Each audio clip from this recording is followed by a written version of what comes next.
Good evening, Kenton community. My name is Sabatino Samato. I am your superintendent, and this is your weekly connection update. Today in the connection, we're going to hit a few topics. Number one, I want to talk about looking into the future. We're at a very different point now in the pandemic, and I just want to bring everyone up to speed with some of our thinking here in the district.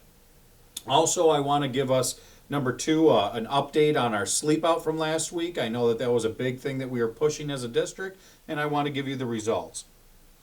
Next, talk about some things that happened in the district this week, such as our food box giveaway that happened the other night, and just talk about that program in the future, hopefully potential of that program. Next, I want to talk about celebrating our Black History Month. This month in February, as a reminder, we are in Black History Month. And you know, during our weekly connection updates, I want to make sure that we are highlighting a very prominent figure in African American history. And today we're going to do that once again. And then we'll round off this evening with our recognition, our district recognition. So let's get going. First of all, looking into the future. Ladies and gentlemen, we know that it's been a little bit of time now since winter recess. We've been back and we had other, certain grade levels back in the beginning of the year. We know about the orange zone, the yellow zone. We finally get everybody back. Now we're out of the zones. And I'm really here to tell you, even though a lot of this feels good right now, we have to remember there's a lot of challenges that we're going to be faced with moving forward. As a matter of fact, I might even dare to say that it's going to be even more challenging moving forward than all of the significant challenges that we've faced as a community up to this point. And I'm going to talk to you a little bit about that. So, for example, you know that safety has always been our priority. From the time that we had our planning groups, our reopening planning committees, our individual school communities, our task force district-wide, our focus has been safety and instruction. They've really gone hand in hand. Safety for our families, students, and our staff, and instruction, the best instructional model that we can provide. And together we came up with that. We had different iterations of that. We had, first we were looking at just every other day. Then we heard a lot of feedback back from families that it's very difficult to go every other day because they would have difficulty planning for childcare. So we finally landed on our AA, Monday, Tuesday, Wednesday asynchronous, BB, Thursday, Friday. That's the instructional model that we're in right now. And I just want to remind everyone, there are certain things that are required in the guidance in this pandemic that have made it so that we have to be in this hybrid model. The biggest piece probably that's out there is the definition of social distancing. Now, this isn't a pointing of the finger or saying that social distancing isn't necessary. We've heard the impact of social distancing and masking on health and safety during this pandemic, and we've seen the results. We have numbers coming down tremendously over the past several weeks. We're good. We're not quite as good as we were in August and July with our rates. And it's important to remember that because everything's relative. But the great thing is that we're good and we're hearing the guidance from the medical professionals that we could keep on moving in this direction as long as we continue to be safe. But in our schools, we can continue to progress in our models when some of the guidance will begin to change. So I want our community to be very cognizant of that's going to be the game changer moving forward, okay? When we see that social distancing maybe change or become less than 6 feet, then we can even do more and more as a community.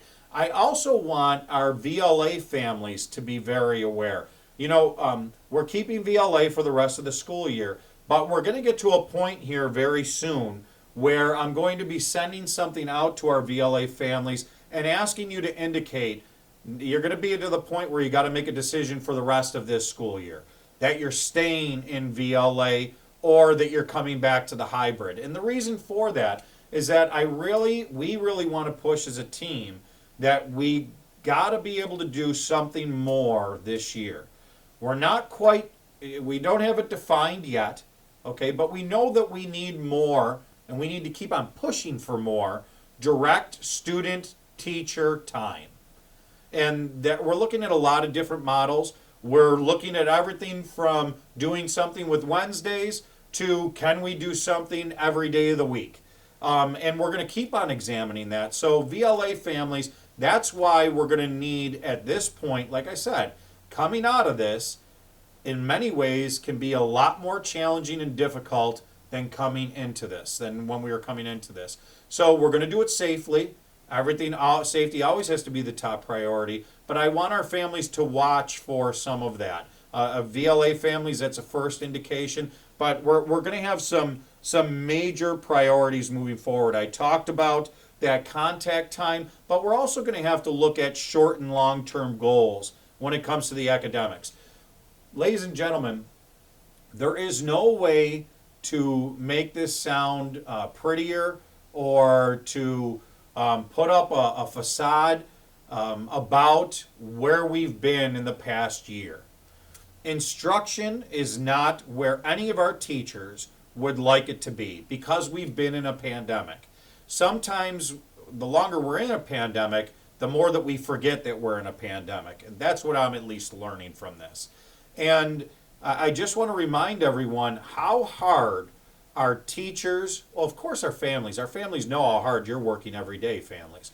But our teachers, our administrators, and our support staff to meet the instructional models that we currently have in place. You know, to be a teacher, ladies and gentlemen, and have to plan for teaching in person and sometimes remote and sometimes teaching in person and remote at the same time. So I don't want people to get confused or to start equating to more time equals better quality all the time. Our model in Kenton, our instructional model, has always been to provide the best instructional model given the current circumstances. And we're still going to stick with that. Now, coming out of this, we have to keep the mindset. We're always looking to offer the best instructional model given the current circumstances. So I'm asking for your patience. I'm asking for your flexibility. I'm asking for the understanding that we're still in the 6-foot masking and social distancing, hybrid, virtual, VLA. Nothing has changed about that, but we are still working to get us to that ultimate goal because nothing beats in-person instruction. Ladies and gentlemen, nothing beats in-person instruction. I know some kids have really, a lot of kids have experienced a lot of success in virtual learning. And of course, we're going to continue to support those kiddos and figure out ways. We've learned a lot during this. Our tool belt is really where we've become more skilled. That is a benefit that we can all take away from this pandemic. But our goal is always to get more in-person learning. So we're going to continue to focus on that. And I already mentioned about VLA families, but we're looking at both short and long-term goals and opportunities that I mentioned. Innovative new programs through partnerships with local colleges and universities. We're doing that and we're looking at that all the time. We're looking at grant-funded programs to maybe have some programs that we've had scarcely or not at all here in Kenton. Summer school programming is going to be integral to our closing that gap, that learning gap that we know is inevitable. It exists from this past year, and it will for years to come. Ladies and gentlemen, this is not a one and done. We are going to be facing these struggles for years to come. And that's not because of a family, that's not because of a teacher, that is because of the pandemic that we've been in. But we must have the will to confront this challenge, and we must have the wisdom to confront it together. That's going to be the reality moving forward.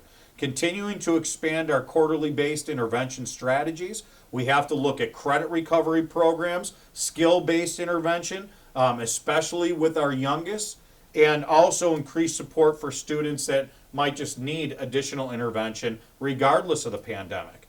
So, and like I said, until now, our greatest challenge as a school district was reopening and school safety. Moving forward, our greatest challenge will be addressing these repercussions and making up for this lost time. So moving forward, that's why we call this section looking into the future. I really want to bring all of our families, all of our staff, everyone into this mindset. That's where we need to be now. And we need to continue pushing this envelope. We've been there internally as a district. We've been looking at this all along. And we're going to continue to look for even more family support. So thank you very much to all of our families that have been patient and working so hard over this entire time. And please, thank you to our teachers and our administrators and support staff. Folks, on Wednesdays, please encourage with your children, that's not a day off. It really isn't. Okay, it is a time, I will tell you, planning as a teacher, as an administrator, for all those instructional models that I just spoke of is challenging. It is. And teachers are working and providing some targeted intervention on those days. Please take advantage as much as we can. I know it's not ideal right now, and we are going to continue to look at our instructional model. So stay tuned. More to come. Great news from our Sleep Out. So the 34th annual Jerry STARR ETC Sleep Out to really focus on giving and giving to those who need it. And folks, when we're talking with our kiddos, a life of service. That is really, to me, what it represented that evening. It was, I loved it. It was a real, even during this pandemic, it just really made me feel part of Kenton. And to be with those wonderfully dedicated people and the dedication of our families with donations. I had a father drive out in the middle of a snowstorm to give us some money and say, look, I just saw you on Facebook, and here's some money. Can you put it in? I mean, that's what we're talking about when we're talking about Kenton families. Our teachers, the teachers from all the schools, thank you to all the teachers that were the point people at the schools doing all that work. Our administrators and all the work, our support staff. Ladies and gentlemen, our support staff with everything that they did during this time. That's the Kenton way, that collaboration. We talked about it during this past section with the learning. Now we're talking about it when it comes to giving and how we come together. The will to confront it, the wisdom to confront it together. I talked about that in this last section. Nothing exemplifies it more than the Jerry STARR ETC Sleep Out. More than $8,600 has been raised so far. Now I know that there was a goal of $10,000, and there's still money that it's still open for money collections. But that is during a year of COVID. That signifies how tremendously dedicated everyone was together as a community and still continues to be. So congratulations to everyone. If anyone's still looking to donate, it's on our website, ktufsd.org/sleepout, and it shows you all the different ways that you can donate. Our next section is we did something new recently. A real big congratulations to Kim Roll. I'm not sure how many of you know Kim Roll. She is our head of our food service, and just has a heart of gold. And all the people that work in food service, they're really servants to the people. That's how all these people operate, and our people in Kenton, that's how they operate. And Kenton was selected as a distribution site for the USDA Farmers to Families program this past Wednesday. Our food service department distributed 975 Farmers to Family boxes. Folks, almost 1,000 boxes in just 2 hours. I never expected to see the lines of people that were really just participating, and it goes to show you, folks, going back to our last section, we can never do enough to help and to help each other in this community. The volunteers at work that day, lifting these almost 35-pound cases into people's trunks, and we kept people moving. Now, of course, when we do it again, because we're going to be, Kim is working to try and get it again, ladies and gentlemen.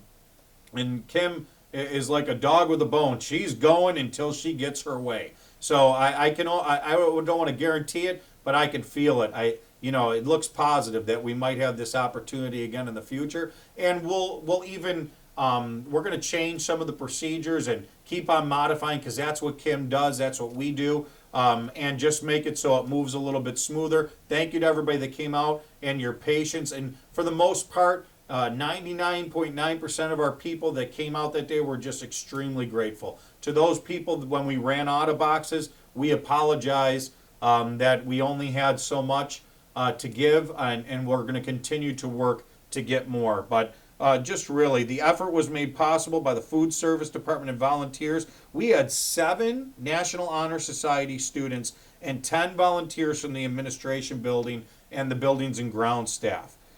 First operation like this, and it was just wonderful. So thank you very much. In our Black History Month, our tribute this month, no other than Miss Harriet Tubman.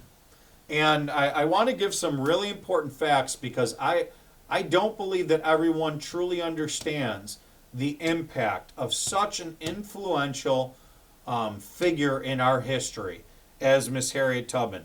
Harriet Tubman, an icon of courage and freedom with significant ties to our area.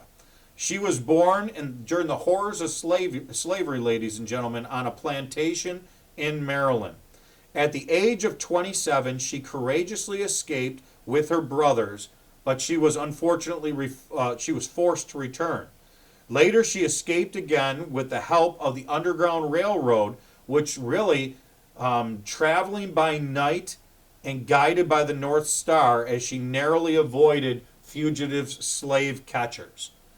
Eventually, she crossed into Pennsylvania and reached Philadelphia. She returned to Maryland to help guide other family members to freedom. She then began helping others escape. An estimated 70 slaves over 13 expeditions, despite tremendous risk.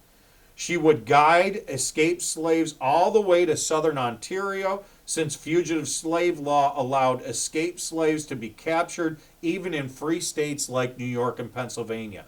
She had to use a variety of clever strategies and subterfuges to avoid detection, traveling only at night under extreme secrecy.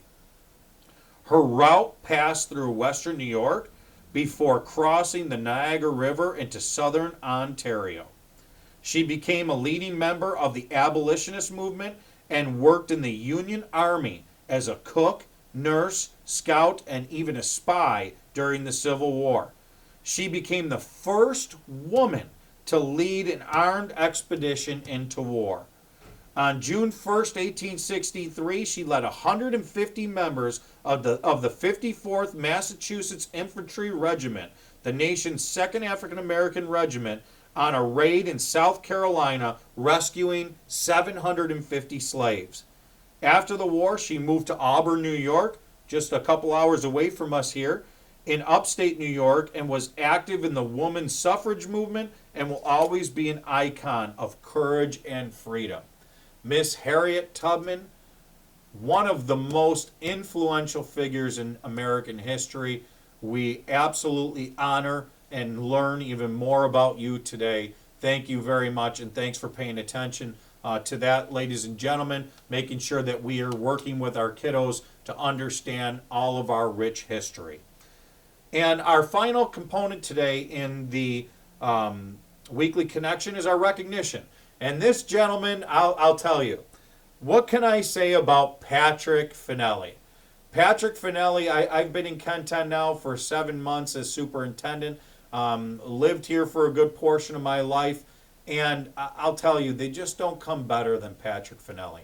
Patrick FANELLI is our communities relation coordinator. He really acts as the voice of Kenton. Ladies and gentlemen, when I tell you someone who eats, sleeps, drinks, brings his family into it with his family about Kenton, this is our guy. He does a tremendous job keeping our community updated. These weekly connections happen because of Mr. Patrick FANELLI. Our board meetings, Patrick is always looking to refine and make our board meetings better, collaboratively working with everybody. Our visits to our schools, our events, our sleep out for Jerry STARR ETC, our events at the schools, from graduations to... Patrick FANELLI does it all, ladies and gentlemen, does it all. And Mr. FANELLI helped our district communicate the daily and weekly changes to the pandemic. He's the one that coordinates all this stuff during the pandemic for us. Our testing that made it so that we could come back to school, he was the lead coordinator for. So, folks, when I tell you, please read up even more about Patrick FANELLI. He is everything from our parent connection, our parent forums, to our student-teacher connection, to just being Mr. Kenton.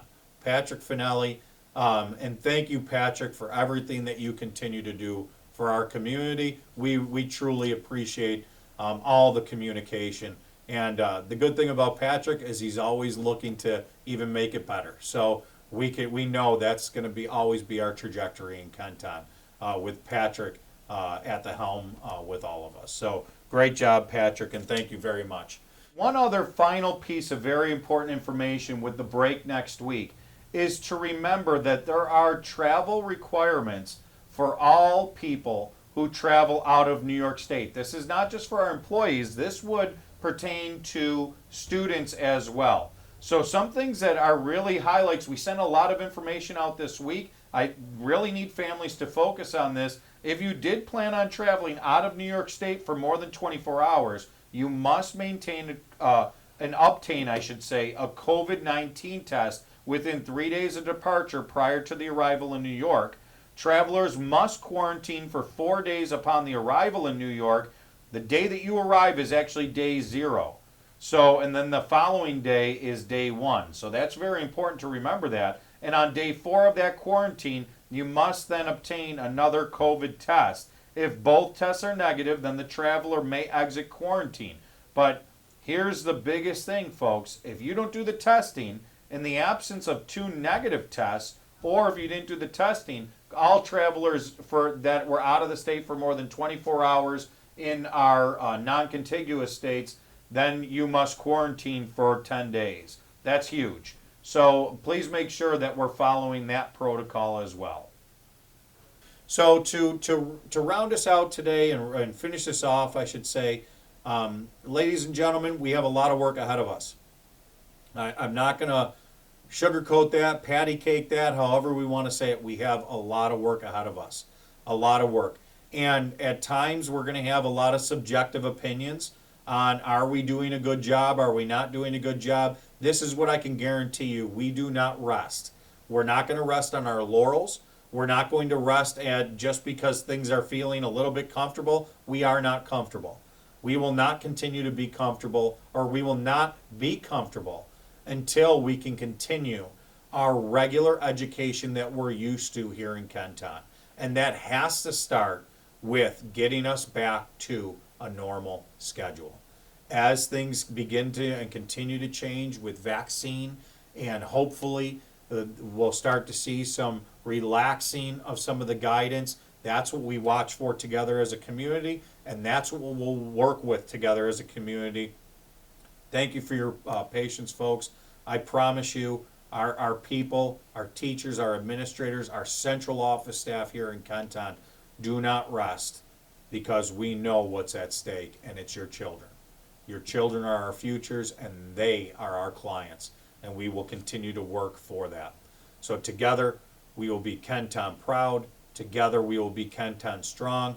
And together, we will, during these challenging months and even years ahead, move Kenton forward.